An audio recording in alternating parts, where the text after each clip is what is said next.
So Robin, thanks first for allowing us to film and to talk with you. Sure. If I'm not wrong, this is the first time The Ocean plays here in this festival. That's not right. It's the third time actually. Okay. Already. But it's been long ago. I Yeah, think the last time we played was in 2011, I think. Oh, okay. And then we played in 2008. So more than 10 years ago actually. Yeah. I was a young kid. So as it's your third time, is there any pressure now, or is that like a normal gig, a normal show? It's not a normal gig. It's an exceptional gig. And the last two times we played Hellfest were both just amazing. Like really, really special vibe in that tent on that stage. So expectations are high. And of course there's pressure, but we're well prepared, and we've toured quite a lot on the record already. We've rehearsed just before this festival at our new synth guy Peter's place. So I think we're well prepared, and we're very much looking forward actually. But of course there's a lot of people and everyone from our label and a lot of friends and bands lingering around, but that makes it even more fun, and it's like a hometown show, not at home in a way. So it's gonna be cool. Are you proud, to be here and to know that the fans will be here and it will be in front of a lot of people, We're very thankful and very appreciative of being able to play this festival at this slot. It's great, and I'm expecting a full tent, and the lineup today is just out of control. Like I'm just going to be sitting on the side of that stage all day watching bands from Manta onward to Envy and Cult of Luna after us. So we're very, very happy and proud to be a part of this. It's amazing. You've waited 5 years, if I'm not wrong, to release a new album that came out last year. Why did it take so long? Is it because you have no inspiration, or you like to tour, or you had other bands, etc.?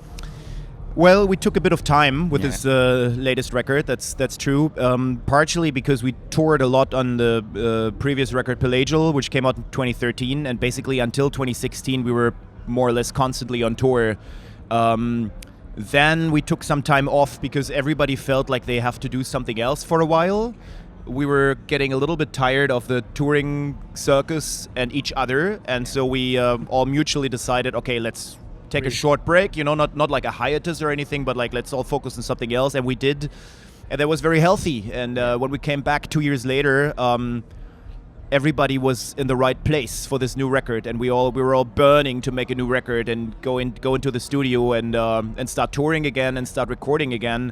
So I think we all we all needed this little break to ask ourselves, do we still want to do it, and at what level of intensity, and for what reasons? And everybody answered these questions individually and came to the same conclusion that now it's the right fucking time to make a new Ocean record, and that was the vibe when we started rehearsing in January last year, before recordings, which started in Iceland in February. And we were all really fucking hungry to do this, and in order to get there, I think this break was quite necessary.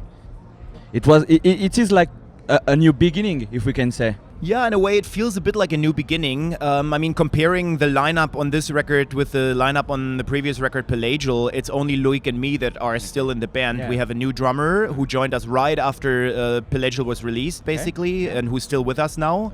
That's Paul. He's been with us for 5 years now. And then we have a new bass player as well, and a new second guitar player, and we added a guy on synths. So 4 out of the 6 people in the band were not in the band when we released Pelagial. So in that regard, it is definitely some sort of a new beginning.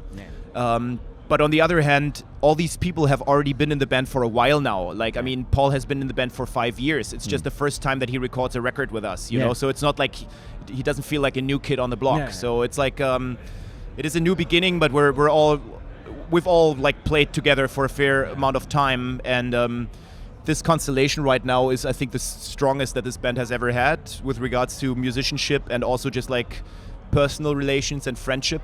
We all really, really want to do this, and we all get along really well on all levels, and I'm very happy with this. So it's like a healthy rejuvenation that has kind of happened, and that makes it even more exciting to be here now. Yeah. And play gigs like this, Was it clear from the beginning when you enter, on the recording session that it will be a double album, or it's when you begin to write songs and say, we can stay like one CD. You have to be more ambitious, to put like a double album. It wasn't consciously planned, but it always happens that I write a lot of material. So by the time we are ready to record, there's usually more than what can fit on a single record. And especially now that we had like five years in between the albums, just a lot of material had accumulated. So it was kind of clear that it would be another double album, but it was not like a conscious choice, like we have to make a double record or whatever.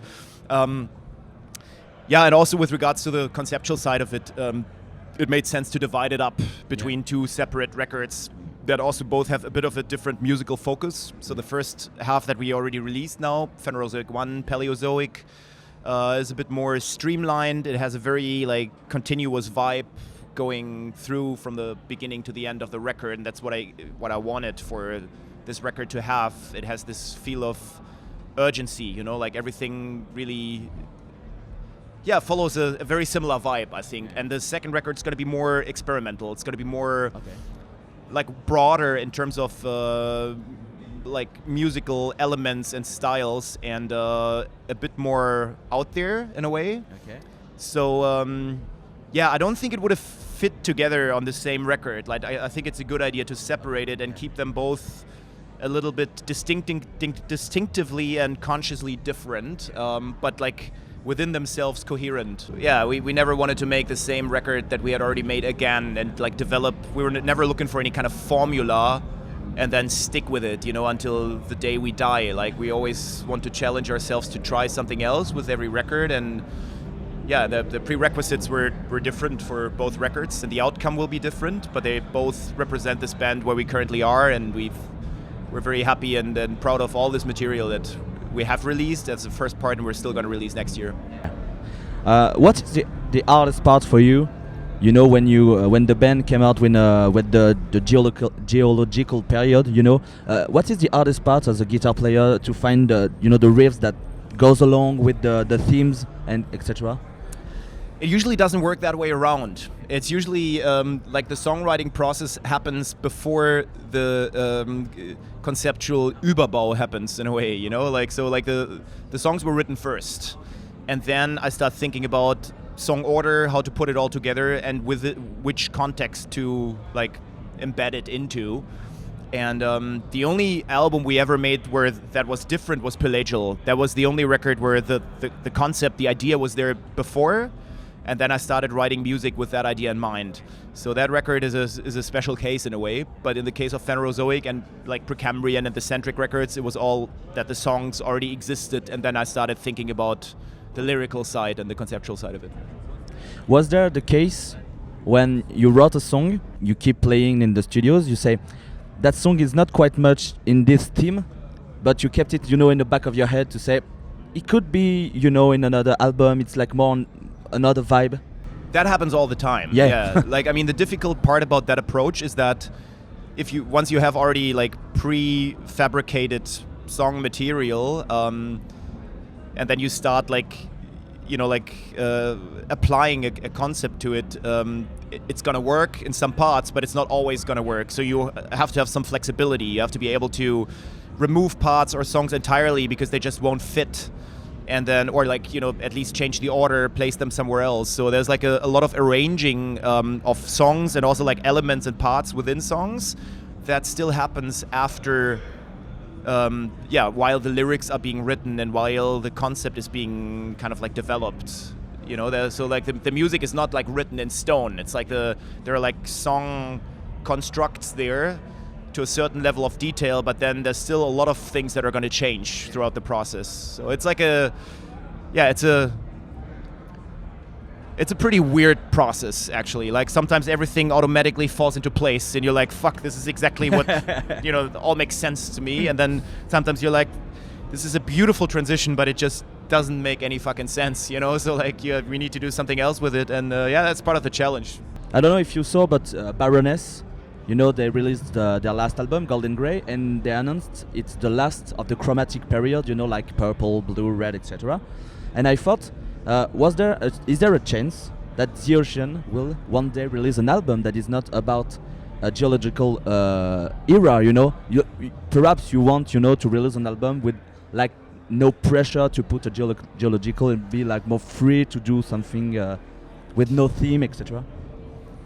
Well, with no theme is a different question from the no geological theme. I think we have released a lot of records that all explored like a distinctive different topic. Like the Centric records, there was nothing like related to geology or Earth history in that. It was like a very philosophical kind of like theme, and like focused on religion and the legacy of Christianity, so that had nothing to do with that. For example, Pelagial was a journey from the surface to the bottom of the sea, and analog to that, like a journey through the human psyche in a way.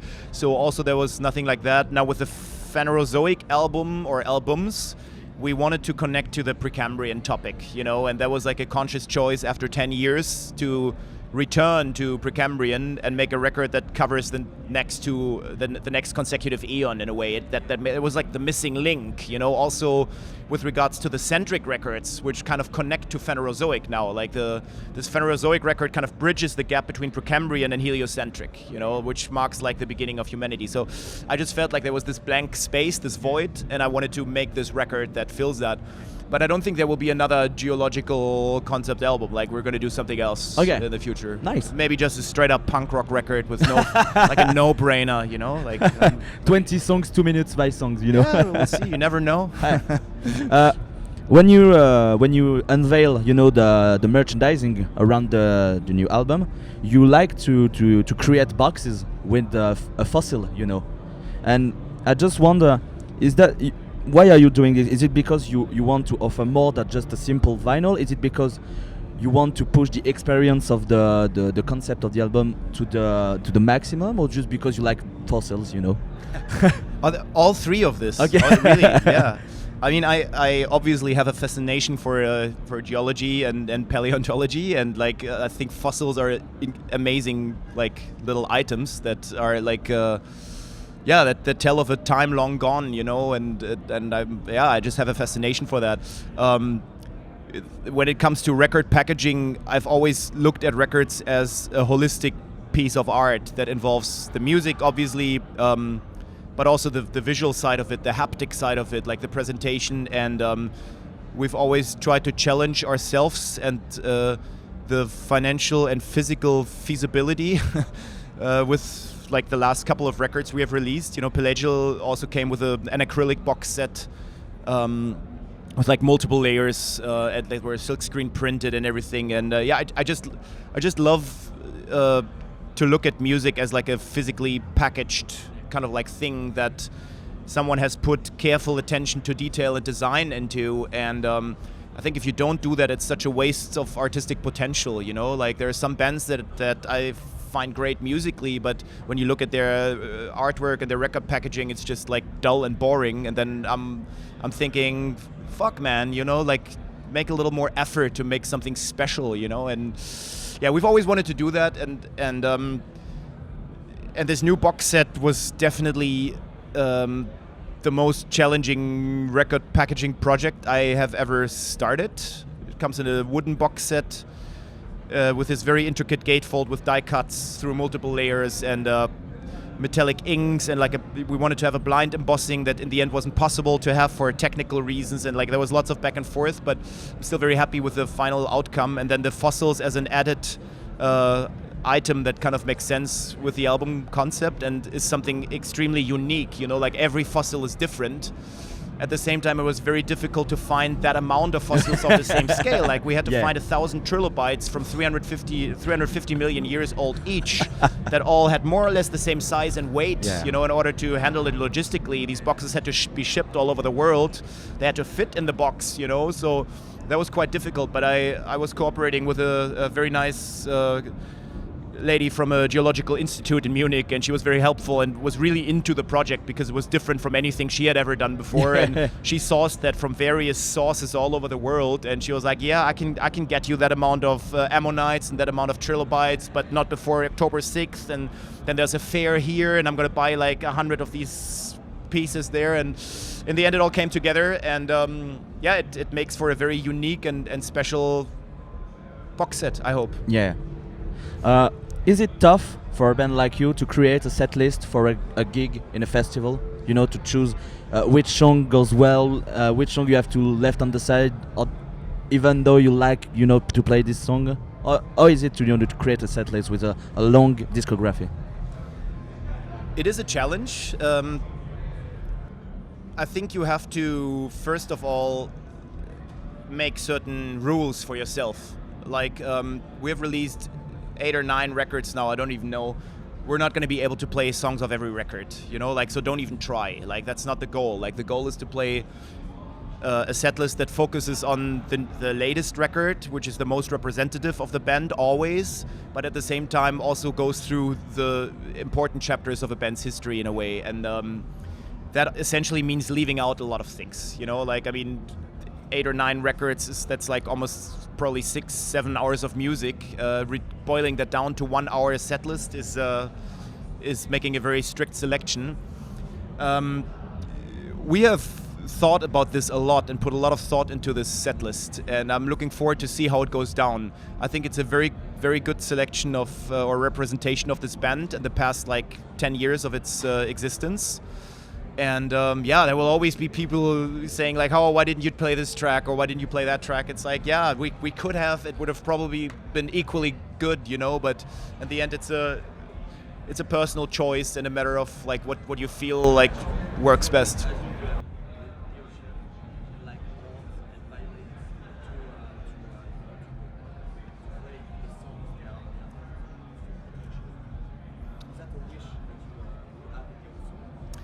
We have actually already done that twice, but only for special shows. Like when we released Heliocentric, we performed with a string quartet on stage. We also did it at Friction Fest in Berlin in 2010. And we played a special gig at the Museum for Musical Instruments in Berlin. That was really weird in 2011, where we played like in an actual museum, in a collection of historical instruments from the 16th century, and we had like a cello player and a cembalo player with us. So we've done a lot of like these special kind of shows. To be honest, I don't have ambitions for like a full-on orchestral show. One-off sometimes.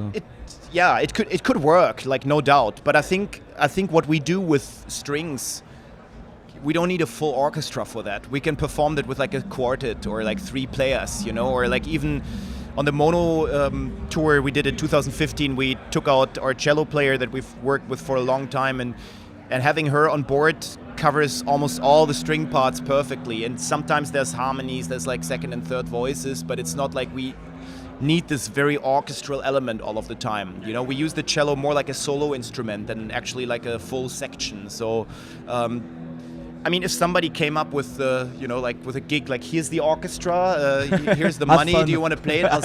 I'll probably do it, you know. Yeah, sure. But it's not like it's not very, very high up on my wish list. I think more important for us now is the addition of Peter on synths. I think he really contributes something new to the band. He not only adds like lots of layers of mooks and sounds that really color the tone of the guitars, but he also glues everything together, you know, the interludes and the transitions, and enhances this this film score kind of feeling of the show, that it begins at a certain point and it ends at the end, but it's not like a song and then it's over and then a new song starts, you know. So like I think this is much more important actually for the current status of what we're doing, that is new as compared to like previous tours, than trying to bring in more and more like string players on stage. Okay, thanks.